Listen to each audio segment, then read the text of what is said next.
हम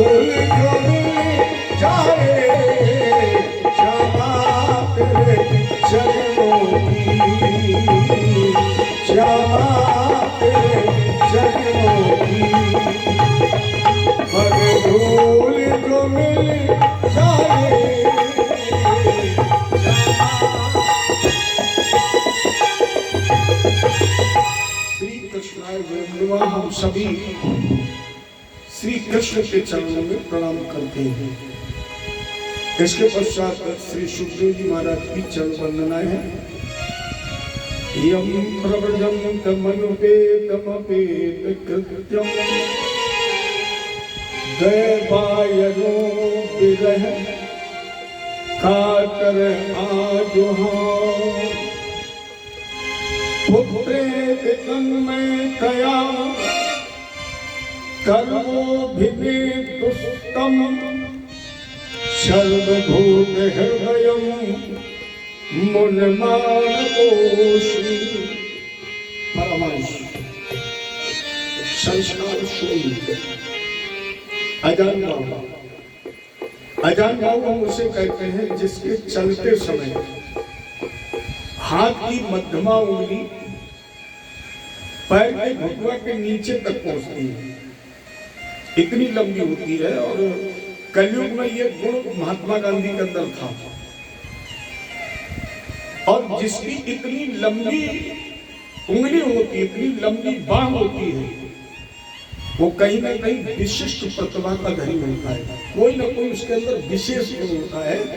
जैसे परमात्मा जैसे जन्मजात नेत्रहीन बनाता है, उसके अंदर भी किसी न किसी विशिष्ट कला का विकास होता है।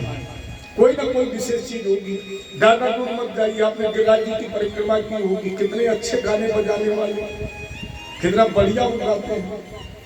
और अपने यहाँ तो प्रातः स्वामी चित्रकूट धाम पीठाधीश्वर, तुलसी पीठाधीश्वर, जगदगुरु श्री राम भद्राचार्य जी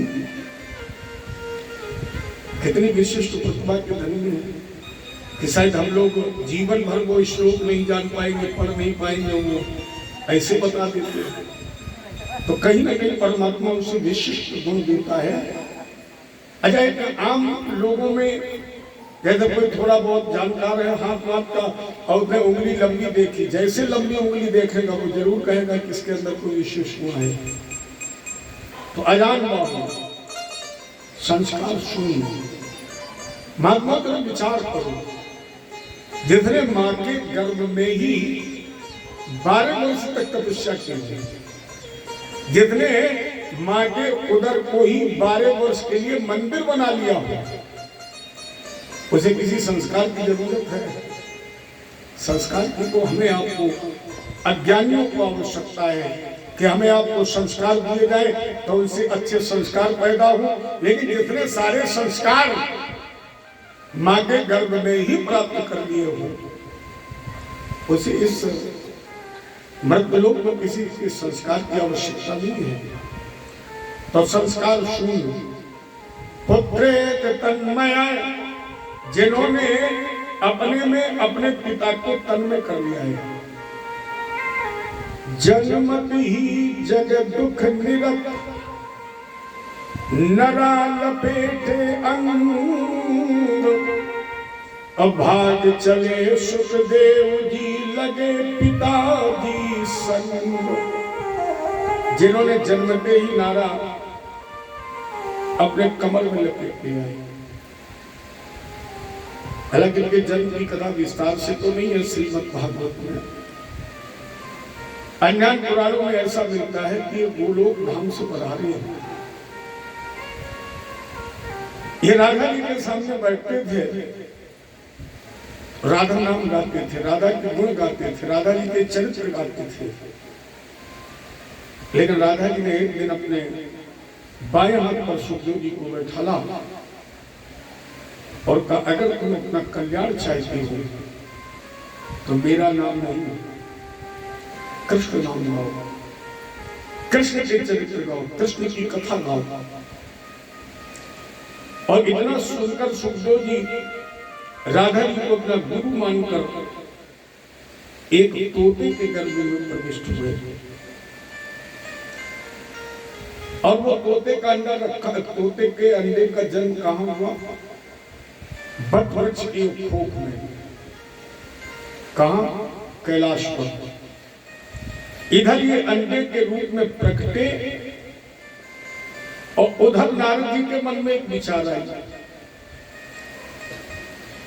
कि आज तक हमने मैया पार्वती और भोले बाबा का विवाह नहीं करा पाया। देखो भगवान विष्णु लक्ष्मी जी को भी नहीं छोड़ा इन्होंने किसी को नहीं।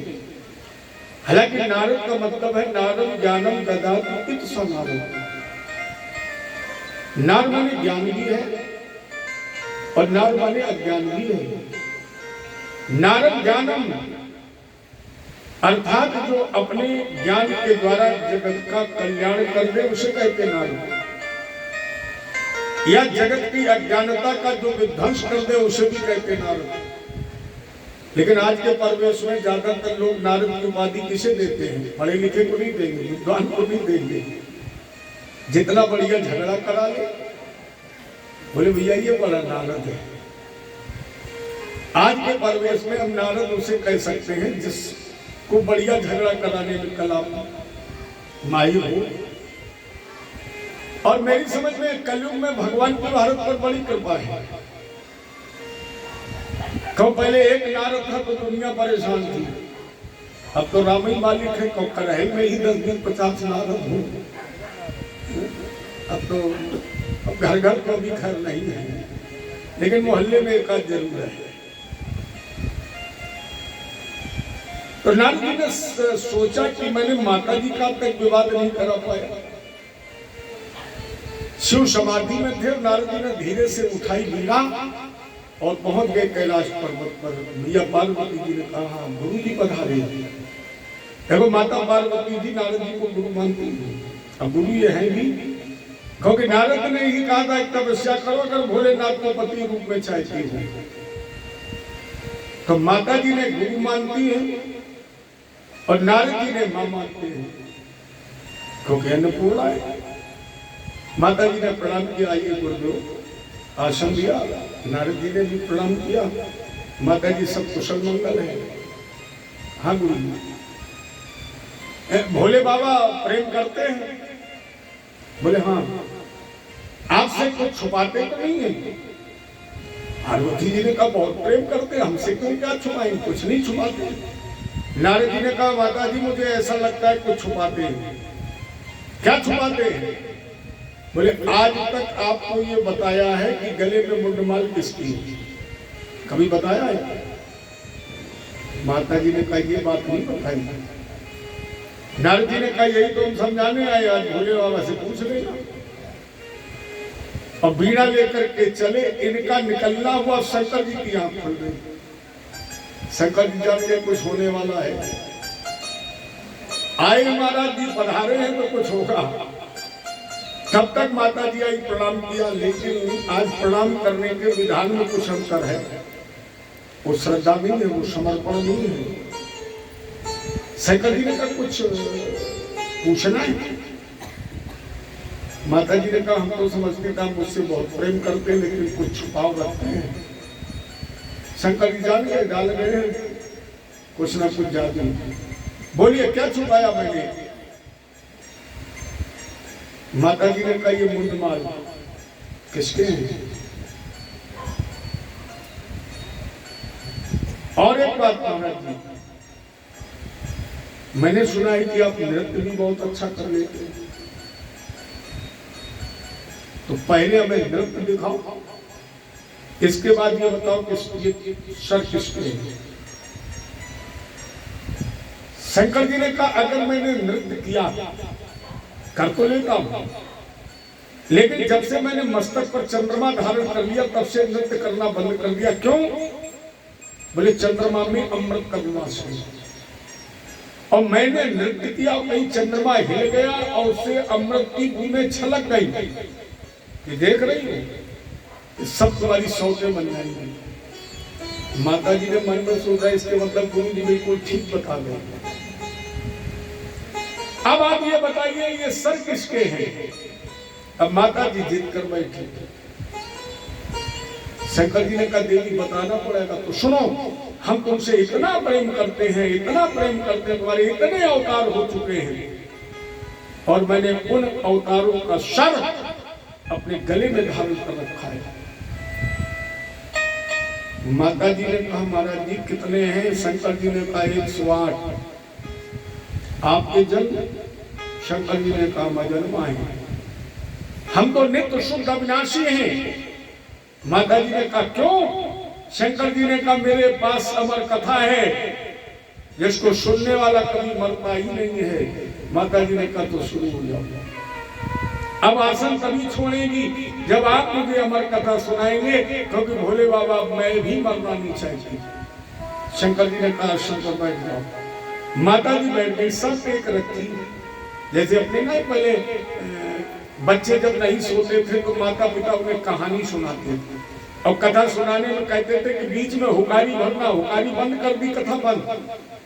एक थे राजा, एक थी रानी, बनाया करते थे बुजुर्ग लोग बच्चों को पागल, और बच्चे हूं करते सो जाते।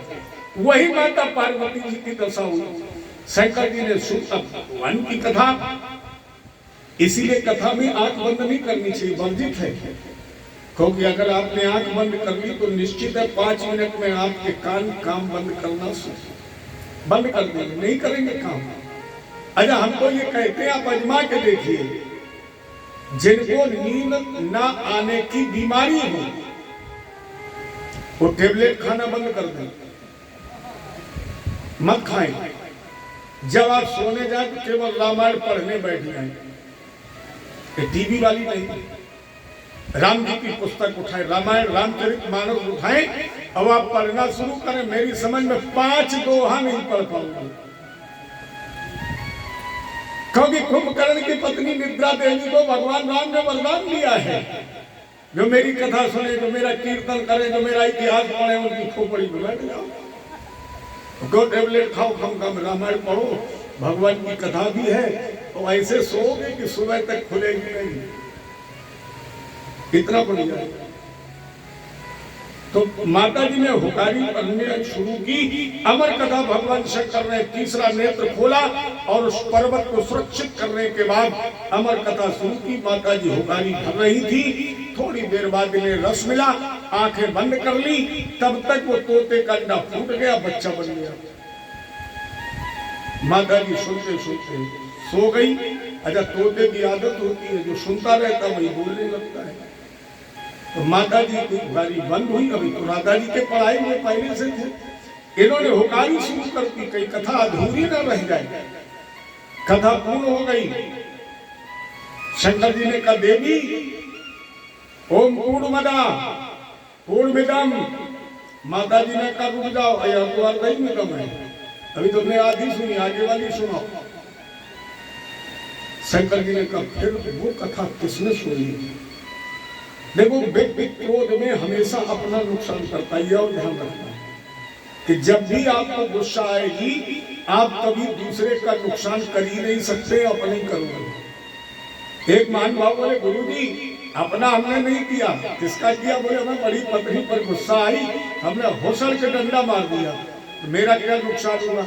हमने कहा डंडा मार दिया, कुछ हुआ नहीं? बोले हुआ। क्या? बोले हाथ फ्रैक्चर हो गया। तो हमने कहा प्लास्टर किसे चढ़वाना पड़ा? किसका नुकसान? प्लास्टर चढ़वा, 3 महीना बेड रेस्ट दो है, और फिर गैस पर भैया जानते हैं, बोले कमाई बिल्ला लेके जाओ। किसका नुकसान हुआ? कोई टीवी तोड़ देता, कोई मोबाइल पटक देता, कोई कपड़े फाड़ देता है। क्रोध में कभी व्यक्ति दूसरे का नुकसान कर ही नहीं सकता है, अपने ही करता है। अरे कोई लोग कहते हम तो मर्डर कर देते गुस्सा में। अरे मरने वाला तो मर गया, उसको तो मर नहीं था, कल नहीं, परसों नहीं तो आज, उसको तो मर नहीं है, लेकिन तुम फिर कैसे मरोगे?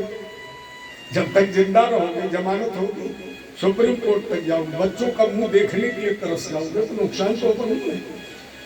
और ये संदेश भगवान शंकर के माध्यम से भी मिला। शंकर जी ने भी आवेश में अपना ही नुकसान किया, भगवान ने अपना नुकसान किया। क्यों? शंकर जी ने कहा देवी जो अमर कथा सुन लेता है वो जन्म मृत्यु के बंधन से छूट जाता है।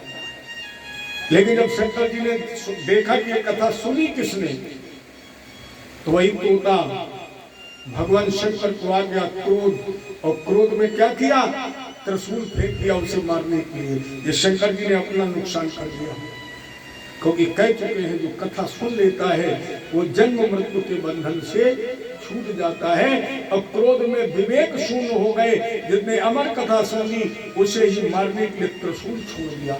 नुकसान क्या हुआ, भगवान शिव का त्रिशूल तो अमोघ है, लेकिन वो अमोघ शिव का त्रिशूल भी उस सुख के बच्चे पर कोई असर नहीं कर पाया, क्योंकि सुखदेव जी भागे।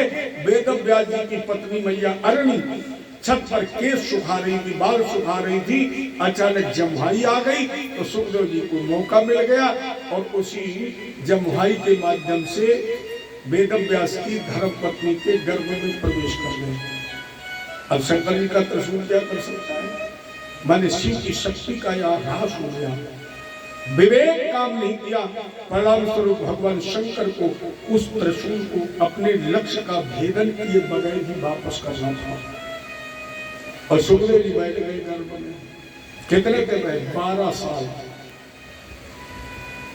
वेदव्यास जी ने कहा बेटा तुम्हारी माँ को कष्ट हो रहा है, कहा 9 मास रहना चाहिए, तुम 12 वर्ष तो जन्म लो, माँ को कष्ट हो रहा है। सुखदेव जी ने कहा पिताजी जन्म नहीं लूंगा, माँ के उदर से बाहर नहीं आऊंगा, क्योंकि मुझे तो यही भगवान की कथा कलाम मिल रहा है, भगवत चिंतन कर रहा हूं। अगर पैदा हो गया तो माया मोह ममता, ये तेरा ये मेरा, सब लपट जाएंगे इसी में। वेदव्यास जी ने कहा तुम अपनी माँ का कष्ट दूर करने के लिए पुत्र जन्म लो, हम तुम्हें वरदान देते हैं कि जन्म के बाद भी तुम्हारे ऊपर माया का कोई असर नहीं होगा, अजय रहोगे माया से। उसी समय वेद पुत्र सुखदेव जी का जन्म हुआ। लेकिन सुखदेव जी ने सोचा, लोग कहते माया महाठगनी, पता नहीं कहां से कैसे निपट जाए, माया महाठगनी हम जानी, निर्गुण फांस लिए कर जोरे बोले मधुरी बानी, माया महाठगनी हम जानी। केशव के कमला हुई बैठी शिव के भवन भवानी, पंडित के मूरत हुई बैठी तीरथ में भई पानी, माया महाठगनी पता नहीं कहां से कैसे लपट जाएगा। ले सुखदेव जी ने नारा उठाया, अपने कमर में लपेट लिया और भाग खड़े हुए, निर्मोही बनकर भागे। लेकिन जिसने वचन दिया था कि तुम्हारे ऊपर माया का असर नहीं होगा, वो स्वयं माया में लिप्त हो गया और बोले बेटा लौटाओ, पुत्र लौटाओ। तो पुत्रे तन में थया, पीछे पीछे भागे, आसक्त हो गए। कुछ आगे बढ़े, वृक्षों ने वेदव्यास जी को देखा, हंस पड़े। वेदव्यास जी ने पूछा क्यों हंस रहे हो? वृक्षों ने कहा महाराज जी हमारा और तुम्हारा स्वभाव तो एक जैसा होना चाहिए, क्योंकि लोग हम पर पत्थर मारते हैं, ईटा फेंकते हैं, डंडा मारते हैं, बदले में क्या देते हैं? फल। माने वृक्ष का कार्य परोपकार, और उसी तरह ही आपका फल है। लेकिन फिर भी वेदव्यास जी नहीं माने, फिर भागे। थोड़ा आगे गए तो कुछ ऋषि पत्नियां नग्न नहा रही थी। सुखदेव जी निकल गए, माताओं पर कोई असर नहीं हुआ। जब वेदव्यास जी निकलने लगे तो माताओं ने दौड़ करके वस्त्र पहन लिए। जैसे वस्त्र पहने वेदव्यास जी एक कदम ठहरे और बोले देवियों एक बात बताइए, अभी अभी मेरा पुत्र जो किशोरावस्था में निकल कर यहाँ से गया, उसे देख करके तुमने वस्त्र नहीं पहने और मुझे देख करके वस्त्र पहन लीजिए, जिसके हर इंद्रिय जीर्ण शीर्ण हो चुकी है, मैं वृद्ध हो गया हूँ, तुमने वस्त्र क्यों पहन लिए, मुझे देखकर वस्त्र क्यों पहने? उन माताओं ने हंस करके कहा महाराज जी तुम्हारा जो बेटा अभी युवावस्था में किशोरावस्था में निकल करके गया, उसे वस्त्र पहनो तो और ना पहनो तो क्या फर्क पड़ता है? क्यों? बोले वो तो स्त्री और पुरुष का भेद भी नहीं जानता है, उसे स्त्री और पुरुष का भेद भी नहीं पता है, और जो अभेद है, जो अद्वैत है, उसके लिए वस्त्रों की आवश्यकता क्या है? आप वृद्ध जरूर हैं, आपकी इंद्रिय निष्क्रिय हो चुकी है, फिर भी अभी तक आपको स्त्री पुरुष का ज्ञान है। इसलिए मैंने वस्त्र पहन लिए, तब वेद व्यास जी को ज्ञान हुआ। हालांकि कहीं कहीं प्रमाण मिलता है कि सुखदेव जी ने अपने पिता को संतुष्ट करने के लिए अपनी छाया दी है। सुखदेव जी ने अपनी छाया वेद व्यास जी को दे दी, जिसे लेकर के ये वापस आए और सुखदेव जी यहाँ से सत्संग विचरण करने के लिए चले गए। तो जिन्होंने अपने में अपने पिता को तन्मय कर लिया है, ऐसे परमहंस अजान बाबू श्री सुखदेव जी के चरणों में हमारा कोट सा प्रणाम है, नमन है, नमस्कार है। इस मंगलाचरण के बाद नयन से सूतमासी विवाद महामतिम तथा मित्र सस्वादे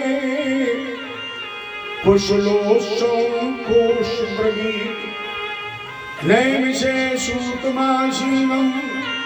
नैमिष में एक बार उच्च आसन पर सूत जी बैठे थे, 88,000 सोनकादि ऋषि। तो बगैर नैमिष के किसी भी धार्मिक अनुष्ठान की पूर्णता असंभव है। क्योंकि अगर हम आप सत्यनारायण की कथा भी कराते हैं तो उसमें भी नैमिष का ही नाम आता है, और हर पुराण में किसी न किसी रूप में नैमिष के महत्व का वर्णन है। देवी भागवत का अगर अध्ययन किया जाए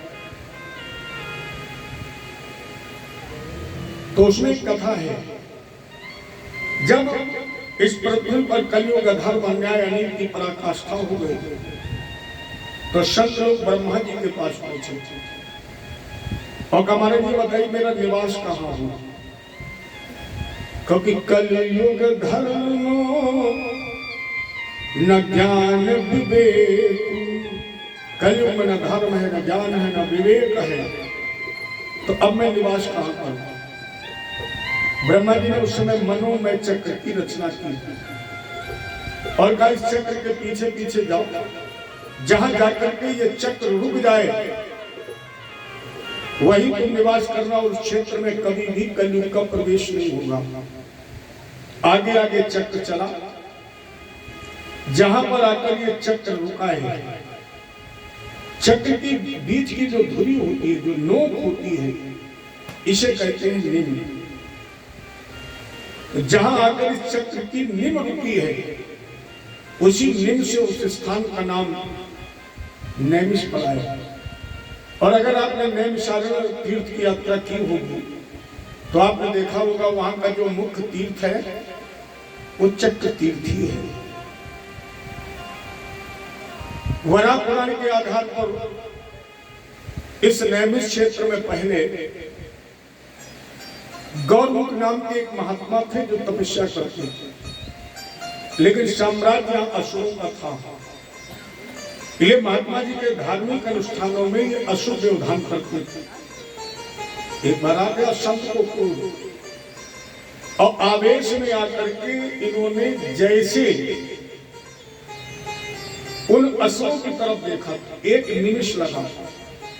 इस आंख की सुरक्षा में पलक झपकने में जो समय लगता है इसी को कहते हैं निमिष। तो एक निमिष मात्र में महात्मा जी ने जहां पर समस्त असुरों को भस्म कर दिया, उस निमिष से उस स्थान का नाम नैमिष पड़ गया। ये वराह पुराण की कथा है।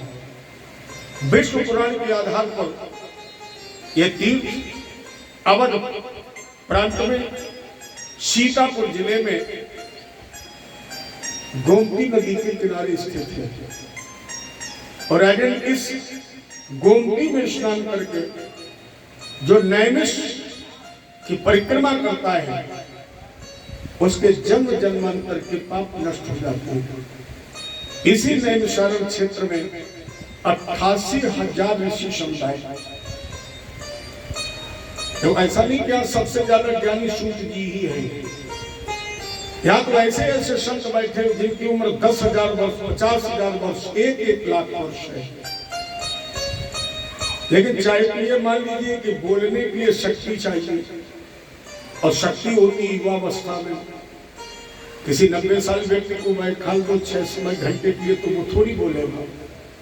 तो चाहे ये मान लीजिए कि युवा शक्ति चाहिए, या ये मान लीजिए कि वहां प्रवचन 24 घंटे चलते हैं, आज भी चल रहे हैं, तो कहीं ना कहीं चक्रानुसारेण उस व्यासपीठ पर किसी विद्वान को प्रतिष्ठित किया जाता है। तो आज सबसे युवा संत सूत जी उस चक्रानुसारेण व्यासपीठ के अधिकारी बने और पूरे विश्व में केवल एक ही व्यासपीठ है, नैमिष।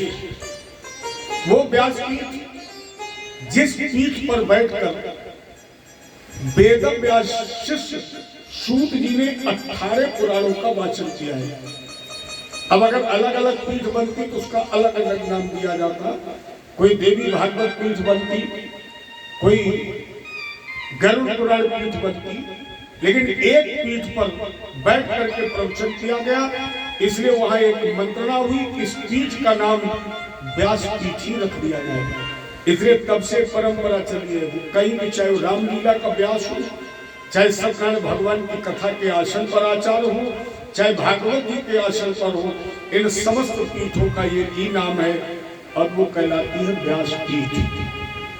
तो उसी व्यास पीठ पर सूत जी 88,000 शुल्काधिक ऋषि सम्मुख, उसमें मुख्य जो संत है इनका नाम है शौनक, वो प्रमुख आसन पर बैठे हुए हैं और इन्होंने अर्चन बंदन करने के बाद कहा, महाराज जी आज मेरी कोई जिज्ञासाएं हैं और उन जिज्ञासाओं को शांत करने के लिए आप कोई ऐसी ज्योत, कोई ऐसा प्रकाश जलाएं जिससे मुझे अमृत की प्राप्ति हो, अमृत की तरह मीठी लगे। कथा अमृत रस स्वादे कुशलो संकोश ब्रवीत। और उस कथा में क्या हो?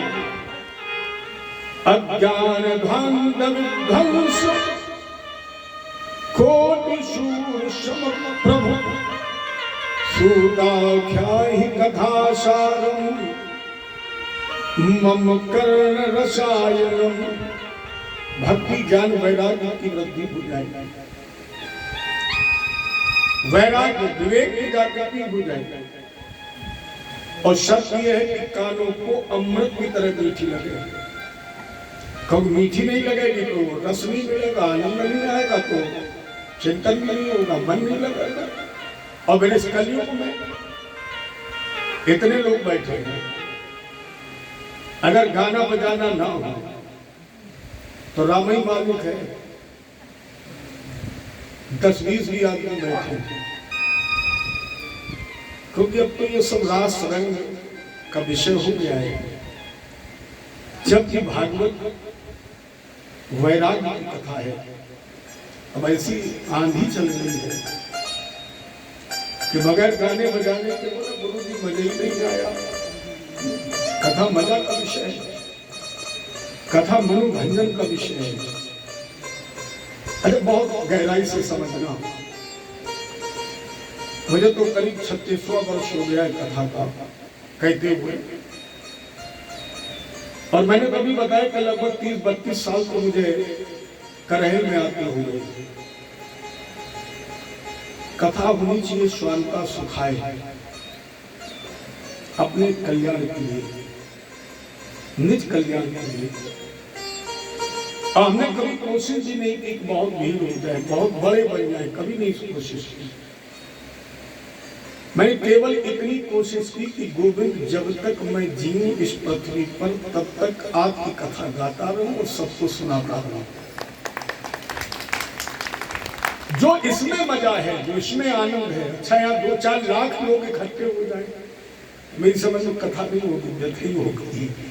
और नहीं तो आप गौर करना, जो चीजें आज मिल रही हैं आपको ये परसों नहीं मिलेंगी, फिर 4 दिन बाद और नहीं मिलेंगी। फिर तो हम ये सोचें जितने ज्यादा लोग हो जाए, जितना अच्छा गाना बजाना हो जाए, जितने लोग हमें जाते हैं, नहीं स्वांता सुखाए। अपने सुख के लिए कथा गाइए और अपने सुख के लिए कथा सुनिए। अच्छा मान लो बहुत रुपया पैदा कर लिया, बहुत नाम पैदा कर लिया, क्या मिलेगा? कुछ मिलेगा? कुछ नहीं मिलेगा। अगर कुछ मिलता होता तो पत्नी भी कहती है कि कुछ तो जाने से पहले कहे जाओ, कुछ कहता है। नाती चिल्लाता, बाबा बाबा एक बार बोल दो। कोई बोलता है क्या है? जितना इसके चक्कर में पड़ोगे उतना ही इसमें तुम, ऐसा ये दलदल है, ऐसी ये आंधी है। जितना ज्यादा लोग कहते हैं कि हमें नींद ही नहीं आती है। बहुत से लोग हमें ऐसे भी मिले जो कहते हैं गुरु जी जेब में अगर 10-5 हजार रुपया ना हो तो नींद ही नहीं आती है। और मैं अपना अनुभव बता रहा हूं, अपना, कि अगर मेरी जेब में 10,000 रुपया है तो मुझे नींद ही नहीं आती तब तक, जब तक मैं उसे खत्म नहीं कर लेता हूं। और जिस दिन खत्म हो जाते हैं रुपया, उस दिन हम दोपहर में 9 बजे पहले सो के भी नहीं उठते। हर गोविंद से कहते हैं खूब जम। अच्छा, और जो फैक्ट्री मालिक है उन्हें नींद आती है। यहाँ भी हो सकते हैं ऐसे लोग बैठे हों जो कहते हैं जेब में रुपया नहीं होता, नींद नहीं आती है।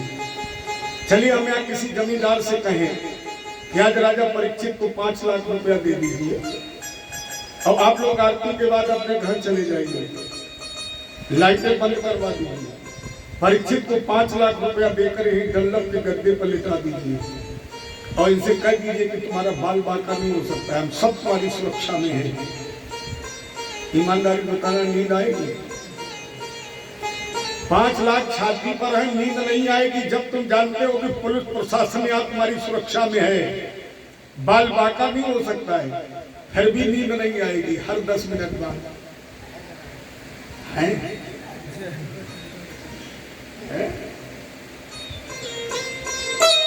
सबसे बढ़िया सुख किसमें है? जो अपना निजी अनुभव है, सबसे बढ़िया सुख किसमें है? आराम से, अगर तुम्हें अरहर की दाल और सब्जी पसंद है तो शाम तक गोविंद अरहर की दाल, सब्जी और रोटी दे दे और इसके बाद फटे गद्दे पर पहुंचने के 5 मिनट बाद नींद दे दे। प्यारे, इससे बढ़िया और कोई जिंदगी नहीं है, इससे बढ़िया कोई जिंदगी नहीं है। तुम्हें 10-20-50 लाख दे दे और 24 घंटे टेबलेट खाने के बाद आंखें खोले, क्योंकि टेबलेट से नींद नहीं आती है। आंखें खोले, सीधे सीधे पड़े और जिंदगी वो अच्छी है कि हम आप उल्टा सीधा मिला, पेट भर लिया, कच्ची जमीन भी मिल गई तो भी सो गए, मजा उसमें है। हम जी रहे हैं ऐसे भैया, हम जी रहे हैं ऐसे जैसे कभी मरेंगे नहीं, और प्यारे एक दिन मर जाएंगे ऐसे जैसे कभी जिए नहीं। ऐसे मर जाएंगे जैसे कभी जिए नहीं। बच्चे बुलाएंगे, पत्नी बुलाएगी, बहू बुलाएगी, कोई इसको सुनता है?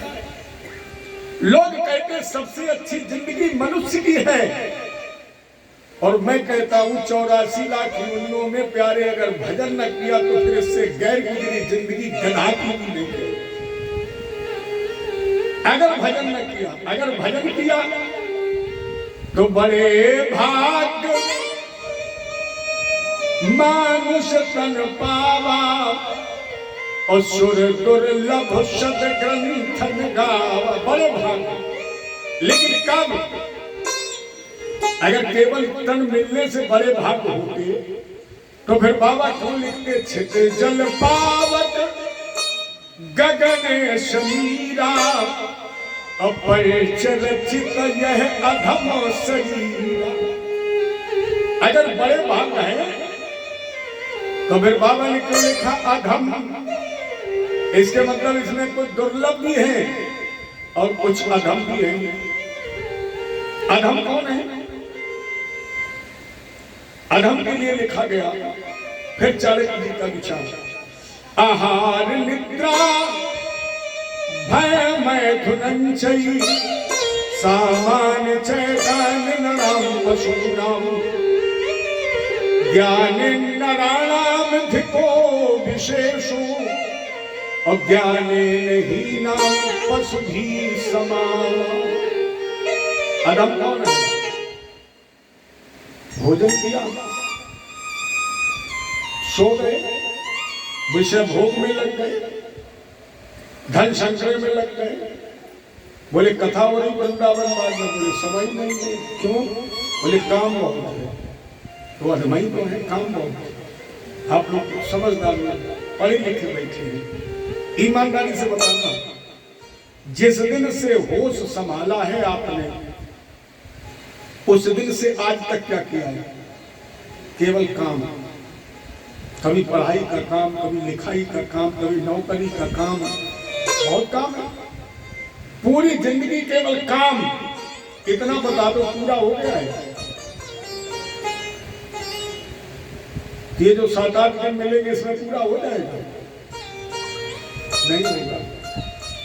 और जो जीवन में पूरा ही नहीं हुआ, बड़े बड़े चले गए, वो नहीं पूरा कर पाए, हम आप कर लेंगे।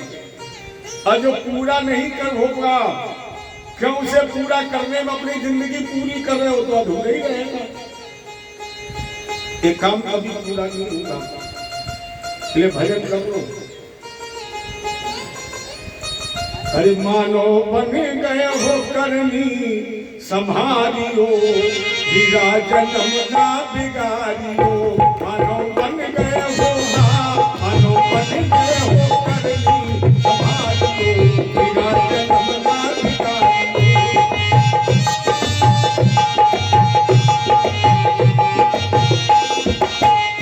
मानो बन गए हो, मानो बन गए हो करनी संभालियो, हीरा जन्म ना बिगाड़ियो।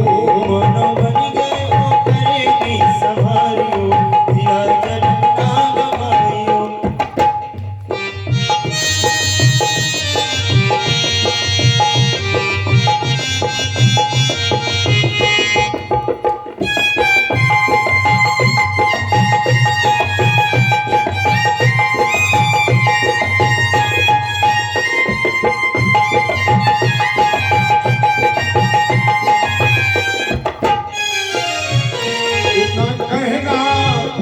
इतना कहना तो संतों का मानियो, हीरा जन्म ना बिगाड़ियो।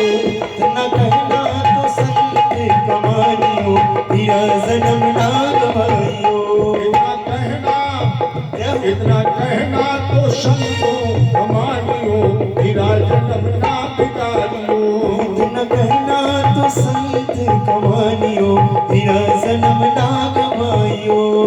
मानो तन बड़ा अनमोल, मानो जन बड़ा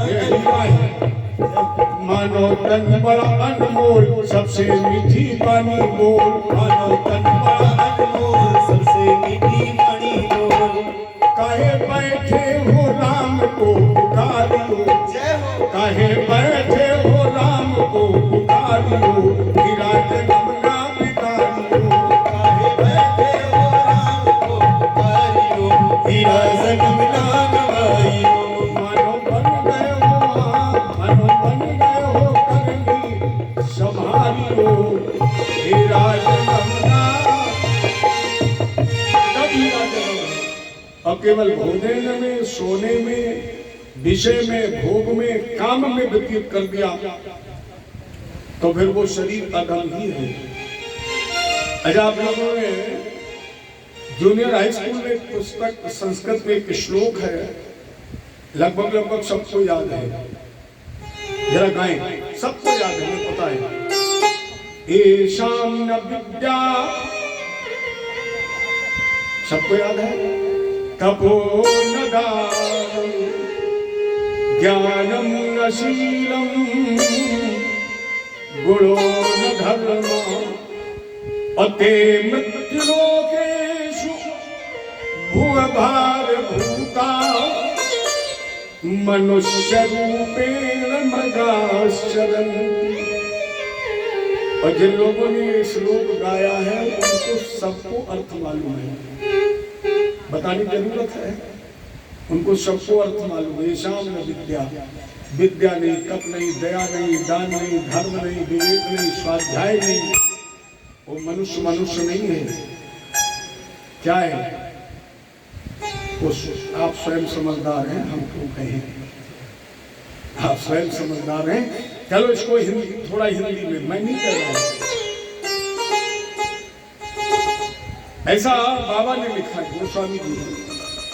कूकर सूकर करत हैं खान पान रस भोग, तुलसी वृथा रखोइए ये है तन भजने योग। ये शरीर भजन करने के योग है। और अगर आपने भजन न किया तो ऊपर वाली लाइन नीचे गाना, कूकर सूकर करत है खान पान रस, तो तब ये शरीर अधम है। तो फिर दुर्लभ कौन सा है?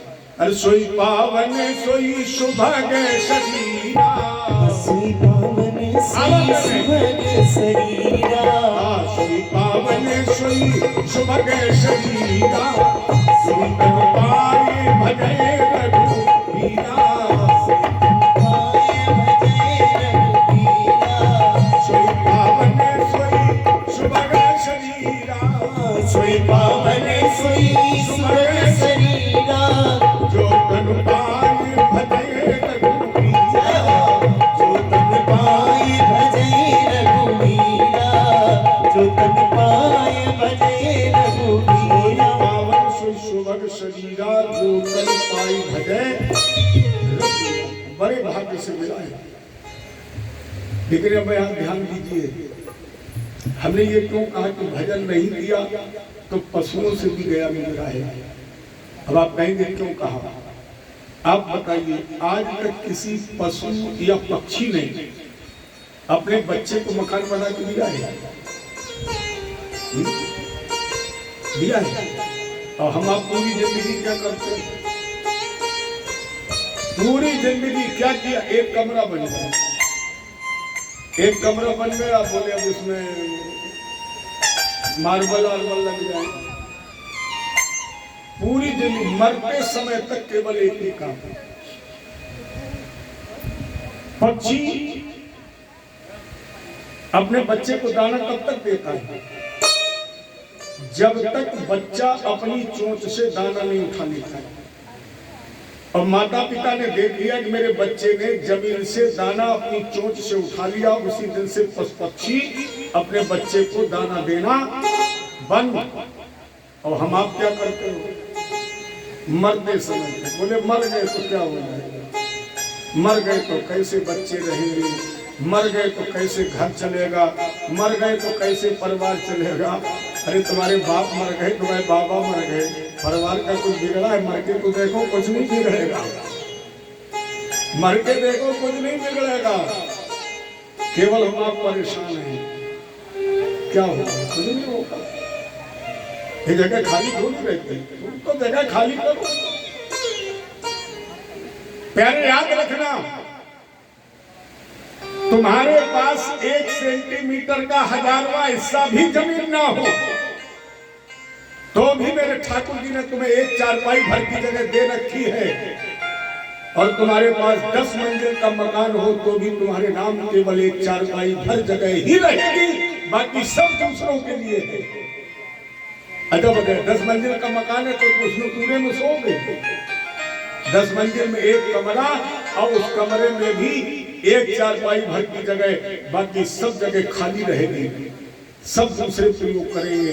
तुम यहाँ बैठे हो, तुम्हारा यहाँ नाम है, ये जमीन तुम्हारे नाम है, लेकिन जब तक यहाँ तुम बैठे हो तब तक तुम इस जमीन के मालिक हो। माने जन्म से लेकर शमशान घाट तक, एक रंग से लेकर राजा तक उतनी ही व्यवस्था परमात्मा ने कर रखी है। बाकी सारी व्यवस्था हम जुटाते रहे केवल दूसरों के लिए, अपने लिए कुछ नहीं कर पाए, दूसरों के लिए। जितनी कमाई तुम करते हो, कितना भी उपयोग उपभोग दुरुपयोग कर लेना, 30% से ज्यादा खर्च नहीं कर पाओगे। 70% दूसरे ही खाएंगे, सब दूसरे का। मकान वाली का तुम खाओगे, मकान वाले तो एक तखत 3 फुट का पड़ा, उसी को पड़े रहोगे, बाकी तो सब माल दूसरे खाएंगे। 30% से ज्यादा नहीं, 70% दूसरे खाएंगे। लोग बहुत ऐसे तो कहते मेरे पास कुछ नहीं है, लेकिन आज तक परमात्मा ने इतना धन हर भक्त को दिया है कि वो पूरा का पूरा खर्च ही नहीं कर पाता है। रोता भले रहा मेरे पास 1 रुपया नहीं है, लेकिन दुनिया में आज तक कोई ऐसा आदमी धराधाम से नहीं चला जिसके मरने के बाद कुछ ना कुछ बचा ना हो, अर्थात जो भी तुम खर्च करते हो उसके बाद भी परमात्मा तुम्हें कुछ ना कुछ बचाने के लिए देता ही है। तो कभी किसी को ऐसे मरने नहीं देता है। इसलिए तुम्हें बहुमूल्य तन मिला। इस बहुमूल्य तन के लिए आप क्या करें?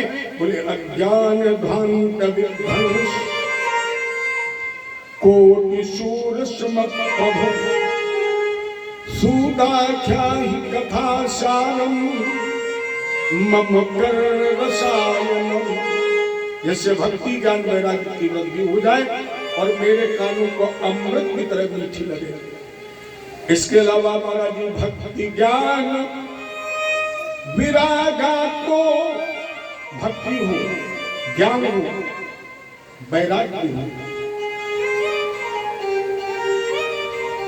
विवेको वर्धते महान माया मोह निरासस्यैव वैष्णवे क्रियते कथम।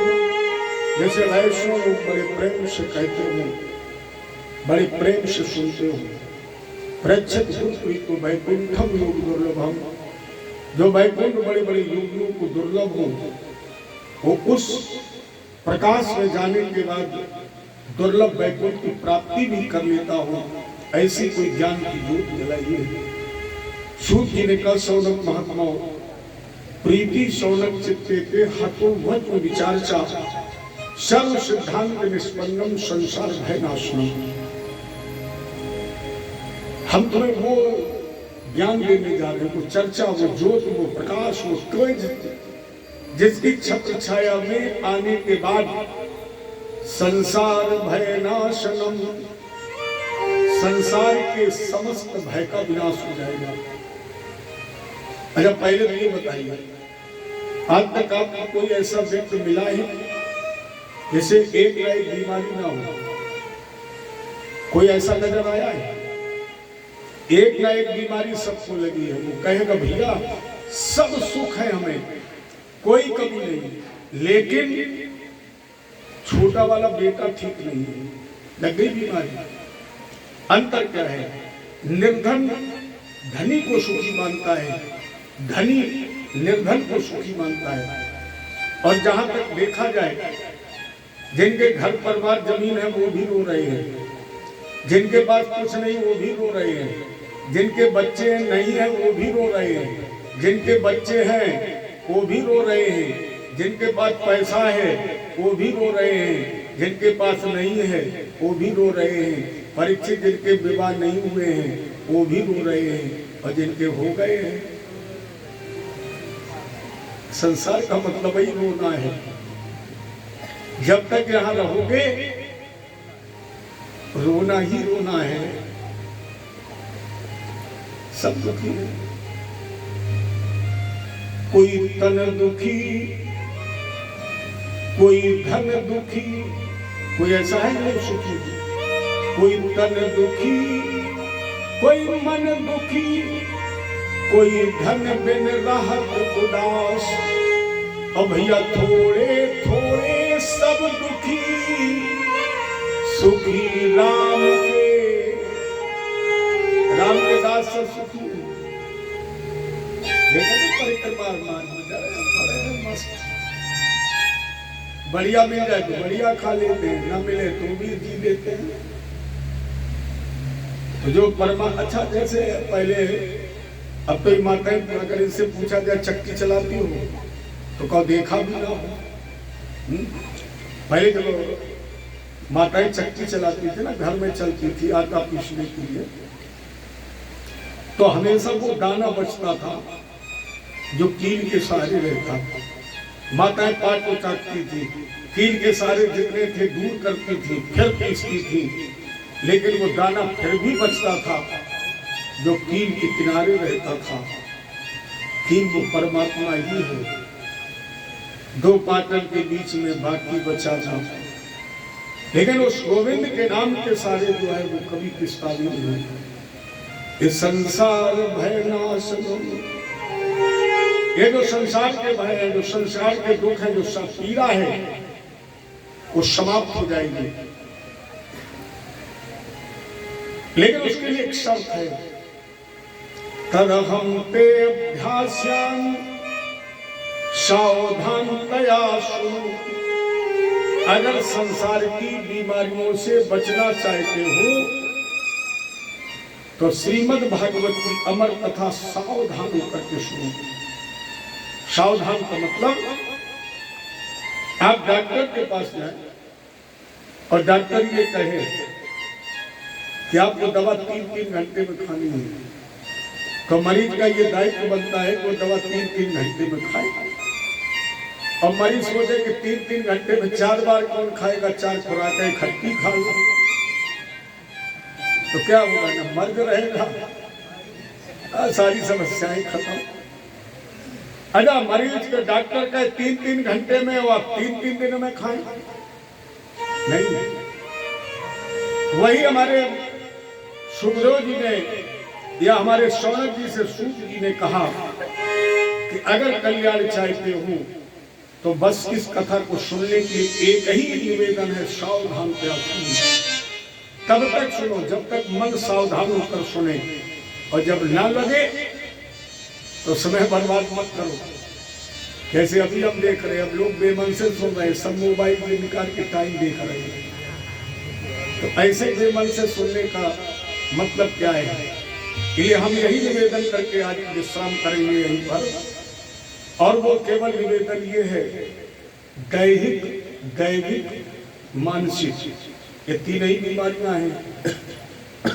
दैहिक, दैविक, मानसिक, चाहे हो भौतिक व्यथा, सब रोगन की औषधि एक है श्रीमद् भागवत की कथा।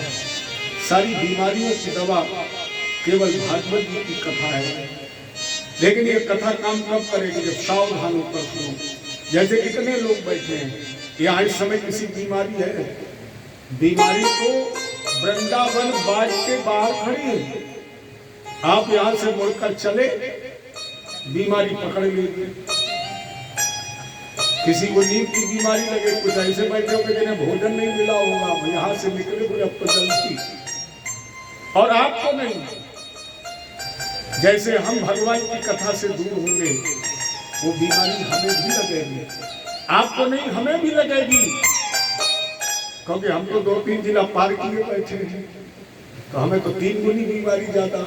लेकिन जब तक भगवान के आसन पर हैं, जब तक भगवान की कथा हो रही है, तब तक ना हम बीमार हैं और ना आप बीमार हैं। इससे ये सिद्ध होता है कि सारी बीमारियों की दवा एकदम भागवतम नाम, ये भागवत नाम का ग्रंथ है, जिसे ज्यादा से ज्यादा सुने और सावधान होकर के सुने। यही पर विश्राम होती। कल की कथा पर्चा में तो 12 से 3 छपा हुआ है, लेकिन हम चाहते कुछ समय में कुछ सुधार किया जाए।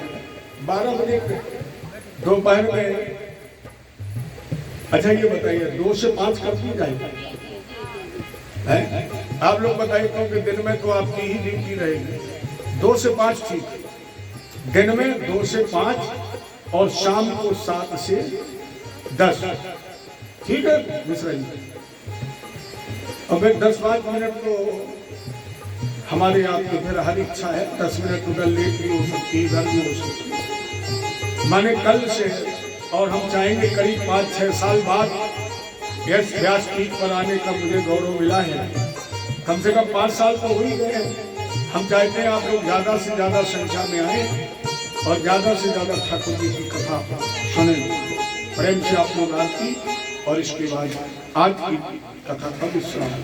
श्री भागवत भगवान की है आरती, पापियों को पाप से है तारती। श्री भागवत भगवान की है आरती, पापियों को पाप से है तारती। श्री भागवत भगवान की है आरती, पापियों को पाप से है तारती। श्री भागवत भगवान की है आरती, पापियों को पाप से है तारती। ये मधुर बोल जगबंद घोल,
नभ सोती सगाने वाला, नभ सोती सगाने वाला।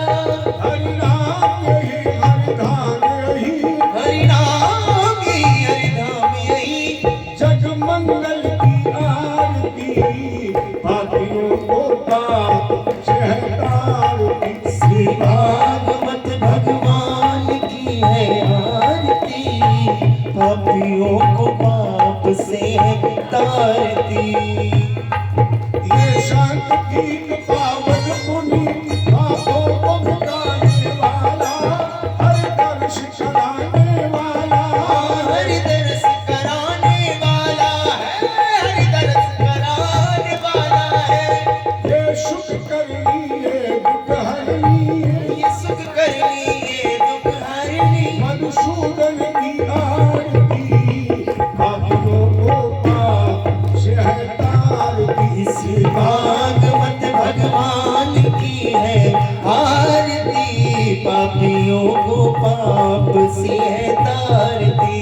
कर्पूर गौरम करुणावतारम संसार सारम भुजगेन्द्रहारम राम सुंदरम हृदयालविंदे भवं भवानी सहितं नमामि। त्वमेव माता च पिता त्वमेव, त्वमेव बन्धु च सखा त्वमेव, त्वमेव विद्या द्रविणा त्वमेव, त्वमेव सर्वं मम देव देवा।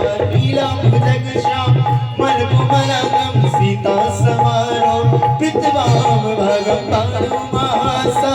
यगचारु च पवन नमामि रामं रघुवंशनाथं, मनोजवं मारुततुल्यवेगं, जितेन्द्रियं बुद्धिमतां वरिष्ठं, वातात्मजं वानरयूथमुख्यं। श्रीरामदूतं शरणं प्रपदे, श्रीरामदूतं शरणं प्रपदे। जय कृष्ण भगवान की जय हो। जय में शीतलीकरणं शीतले तुम जगन्माता, शीतले तुम जगन्माता, शीतले तुम जगद्धात्री, शीतलाय नमो नमः। देवादिवन्दनं प्रतिवन्दनं प्रतिवन्दनं प्रतिवन्दनं हम कर रहे, अभिनंदनम अभिनंदनम अभिनंदनम हम कर रहे। प्रभु अर्चनम प्रभु अर्चनम प्रभु अर्चनम हम कर रहे। प्रभु वंदनम प्रभु वंदनम प्रभु वंदनम